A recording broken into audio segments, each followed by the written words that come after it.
एक व्यक्ति बड़ा कंजूस, न कभी पूजा करे, न पाठ करे, न कभी दान करे।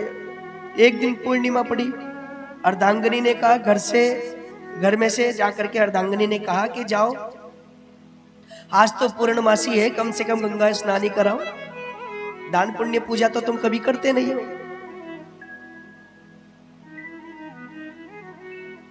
दान चंदना चाहते हुए पत्नी के कहने पर चला गया, और जब गंगा जी पे जाके देखा पूर्णिमा पर, तो हजारों लोग आ रखे, जगह जगह पंडा जी खड़े और संकल्प करा रहे, पूजा करा रहे। पंडा ने सोचा अगर यहाँ गए तो, दानचंद ने सोचा यहाँ गए तो पंडा लूट लेंगे, जेब ही काट लेंगे, ये क्यों दान कर। अब इसने कहा घर बिना नहाए जाऊंगा तो पत्नी झगड़ा करेगी, और भैया जिसकी पत्नी खुश उसका संसार खुश, जिसकी पत्नी नाराज उसका संसार नाराज।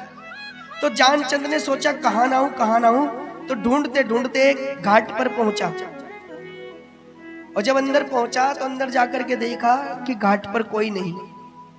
इधर उधर देखा तो आसपास चिताएं जग रही थी।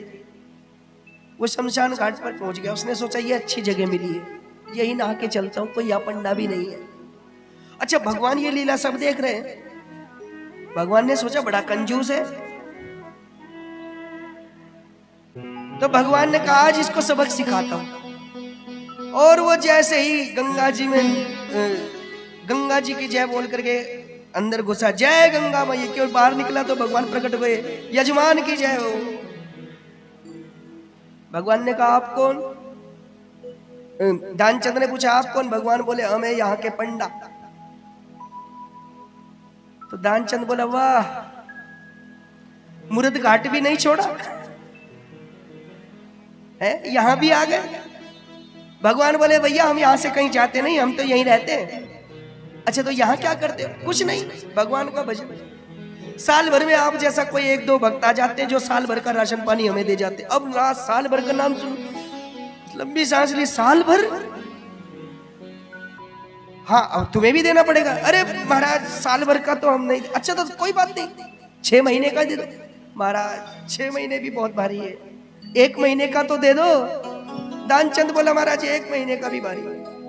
भगवान बोले तो कुछ तो तुम्हें देना पड़ेगा। ये गंगा घाट की महिमा है, बिना दान के तुम जा नहीं सकते। तो दानचंद बोला महाराज अच्छा चलो कोई बात नहीं। उस समय धेला चलते थे, धेले। उन्हें दानचंद बोला कि हम तुम्हें 1 धेला दे सकते हैं। भगवान बोले हम ऐसे नहीं लेंगे, संकल्प करके लेंगे। आपने देखा होगा गंगा जी पर जब भी कुछ लिया दिया जाता है तो संकल्प लेकर दिया जाता है। संकल्प माने पक्का रजिस्ट्रेशन। अरे हम किसी कक्षा में जाए, किसी स्कूल में जाए तो भी अपना रजिस्ट्रेशन कराते हैं। तो हम अपना दान परमात्मा के निमित्त करा रहे हैं, तो क्या वहां रजिस्ट्रेशन की आवश्यकता नहीं है? और हम आपसे एक निवेदन करें, कोई कितना भी बढ़ता है, पूजन हमेशा संकल्प करा के लेना चाहिए। आप जानते हैं योग तिथि नक्षत्र वार ये सब क्यों बोले जाते हैं, गोत्र क्यों बोला जाता है? देखो हाथों में पुष्प रखे जाते हैं, अक्षत रखे जाते कि नहीं, दूर्वा रखा जाता है, जल रखे जाते हैं, तिल रखे जाते हैं, दक्षिणा रखते। क्यों? पुष्प है प्रकृति। दूर्वा हम क्यों चढ़ाते? वंश वृद्धि करनार्थे दूर्वांकुरान समर्पयामि। वंश वृद्धि के लिए, हमारे जो आने वाले वंशज हैं उनके निमित्त, उनकी मंगल कामना। अक्षत क्यों रखते हैं? अक्षत नाम ही अक्षत है, ताकि इस पूजा का फल खंडित ना हो, क्षति ना हो। दक्षिणा क्यों रखते हैं? दक्षिणा इसलिए कि किसी कारण से अगर हमारे मन में कोई विकार आ गया है और हमने पूजा के सामान में कोई कमी कर दी, या पूजन का सामान कोई हल्की कैटेगरी का लिया है, 3rd क्वालिटी का लिया है, तो हमारा जो दान है ये तो पवित्र हो जाए, धन तो पवित्र हो जाए। और जल है वरुण देव, और ये तिल क्या है? तिल है भगवान विष्णु, या ये कह सकते हैं साक्षात पितृ स्वरूप।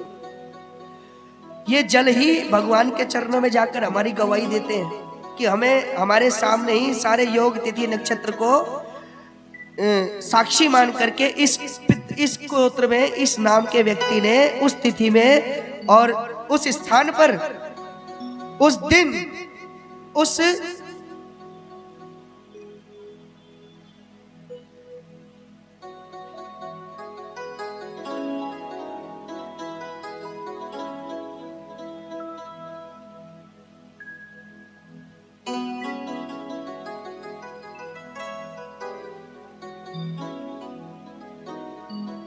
बोलिए सियावर रामचंद्र भगवान की जय। भगवत कृपा हो गई है। ये देखो, ये है भगवान की चरणों की सेवा का फल। कोई भगवान के नाम को सजाने का प्रयत्न करे तो भगवान उसको सजाने में लग जाते हैं। तो हम आपसे निवेदन कर रहे थे, संकल्प इसलिए कराना चाहिए। अब दानचंद से संकल्प करा रहे हैं भगवान, इस तारीख में, इस नक्षत्र में, इस नाम के व्यक्ति। अच्छा, दानचंद भी उनका नाम व्यंग में रखा गया। दानचंद नाम के व्यक्ति एक देने का संकल्प कर रहे हैं। संकल्प के बाद कहा भगवान ने, लाओ हमारी दक्षिणा। दानचंद बोले, महाराज हम तो कुछ लाए नहीं थे, हम तो कुछ लाए नहीं। भगवान बोले, ये क्या बात? बोले, एक काम करो, ये दक्षिणा हमारे ऊपर आपकी उधार हो गई। हम आज जा रहे हैं, कल फिर आएंगे, तब आपको दक्षिणा देकर चले जाएंगे। अब दानचंद कौन देना चाहता था? दानचंद 12 किलोमीटर चल कर आया, 12 किलोमीटर घर गया। उसने सोचा पंडा जी भूल ही जाएंगे। अब वो घर जाकर के लेट गया। इतने में भगवान प्रकट हो गए। यजमान की जय हो। गेट बजाया, पत्नी को भेजा। पत्नी ने बाहर से अंदर आकर के पूछा, क्यों जी, गंगा जी गए थे? हाँ गया था। अच्छा, तो किसी को दान देने का संकल्प करके आए, वायदा करके आए? हाँ, एक पंडा जी ने संकल्प करा लिया, पीछे पड़ गए थे तो हमने संकल्प करा दिया। तो दान दिया नहीं, तो वो अपना दान लेने आए। अब दानचंद सोचने लगा, बड़े खतरनाक पंडित जी हैं, घर ही पहुंच गए लेने। तो दानचंद तो देना नहीं चाहता था, पैसा खर्च करते हुए तो वैसे ही उसकी आत्मा जा रही थी। दानचंद ने कहा, एक काम करो, जाकर के कह दो कि हमारे पति की तबीयत खराब हो गई बहुत ज्यादा, जब वो ठीक होंगे तब लेकर के आ जाएंगे। पत्नी ने जाकर के कह दिया, महाराज हमारे पति की तबीयत खराब है, बहुत ज्यादा बीमार पड़ गए, और जब ठीक होंगे तब आपको दान देंगे। भगवान बोले, बेटी दान मिले ना मिले, लेकिन हमने संकल्प कराया। अब हम संकल्प कराकर तुम्हारे पुरोहित हो गए। अब पुरोहित कौन? जो अपने यजमान का कल्याण सोचे। बेटी आप हमें दान देना मत देना, अपनी बैठक खोल दो, हमारे रहने की व्यवस्था करो, जब तक हमारा यजमान ठीक नहीं होगा हम यहीं बैठकर जप करेंगे। अब पत्नी बोली, महाराज चलो ठीक है, मैं पूछ कर आती। अंदर गई, बोली, क्यों जी, एक ढेला ही दे दो, ये तो यही रुकने को कह रहे। दानचंद बोला, मैं दान नहीं दूंगा, तुम जाकर कह दो मैं मर गया, मैं सांस रोक कर लेट रहा हूं। अब पत्नी गई बाहर, बेचारी झूठ मूठ के आंसू भर से, महाराज बीमारी में बस अभी अब ही चले गए। भगवान कहने लगे, बेटी दान मिले ना मिले, अब तुम्हारा पति चला गया, ऐसे दुख की घड़ी में तुम कहां भागती डोलती फिरोगी? मैं अभी गांव के लोगों को खबर करके आ जाता हूं। अब भगवान अमित रूप प्रगटे ते ही काला, भगवान उसी समय प्रकट हो गए और सारे गांव में खबर फैल गई, दानचंद मर गए, दानचंद मर गए। अब स्त्री आ गई, समझाने लगी, बेटी जो होनी है उसे कौन टाल सकता है। इधर अर्थी बंधने लगी और दानचंद सांस रोके पड़े। 2-4 लोगों ने उठाया, दानचंद को अर्थी पर रखने लगे, तो वो रोते रोते बोले, नहीं ये नहीं मरे हैं। पीछे से औरतों ने रोका, बेटी ये तो तेरा भ्रम है, जाने वाला तो चला गया, अब तू क्यों परेशान होती? भगवान सोचने लगे, दानचंद बड़ा बहुत ही ज्यादा भयंकर है। अब लोग नाम जपते चलने लगे। जहां पहुंचे शमशान घाट पर, भगवान ने सोचा दानचंद मर जाएगा लेकिन दान नहीं करेगा। भगवान ने कहा, सुनो भैया, हम एक ऐसा मंत्र जानते हैं, अगर मरे हुए के कान में फूंक दे,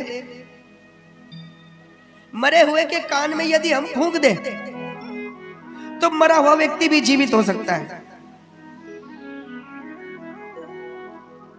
लोगों ने कहा, महाराज इससे बड़ा धर्म क्या होगा, आप एक काम करो, आप इसको जीवित करो। भगवान बोले, सब दूर हटो।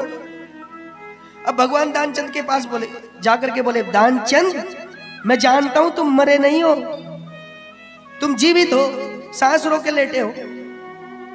आया हूं बैकुंठ से और तुम हित नाता जोड़। दानचंद ने एक आंख खोलकर देखा, सचमुच भगवान तो नहीं आ गए। सामने देखा पंडा जी, फिर आंखें बंद कर ली। बोले, पंडा जी पीछा छोड़ने में नहीं आ रहे। भगवान बोले दानचंद मान लो मेरी बात, आया हूं बैकुंठ से तुम हित नाता जोड़ और मांग ले हूं वरदान कछु। दानचंद ने सोचा ये अच्छा मौका है पंडा जी से मांगने का। भगवान ने, अगर ये भगवान है तो अपने वचन से फिरेंगे नहीं।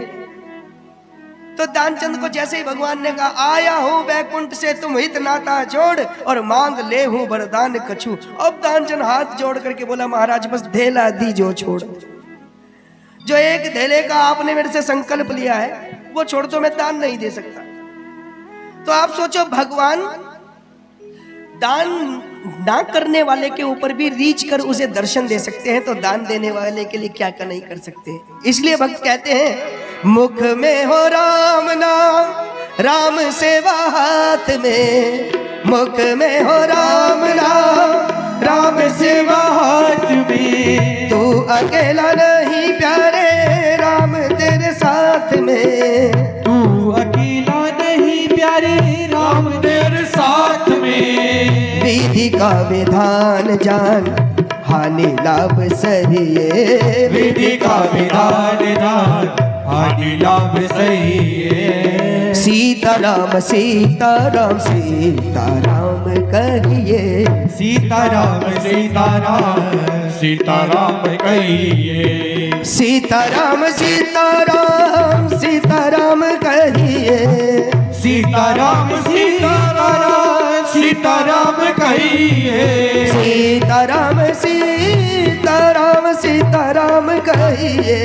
सीताराम सीताराम सीताराम कहिए, आ जाहे वेदी राखे राम ताहे वेदी रहिए, जाहे विधि राखे राम ताहि विधि रहिए, आ जाहे वेदी राखे राम ताहे वेदी रहिए, जाहे विधि राखे राम ताहि विधि रहिए, ताहे वेदी रहिए, ताहि विधि रहिए, ताहे वेदी रहिए।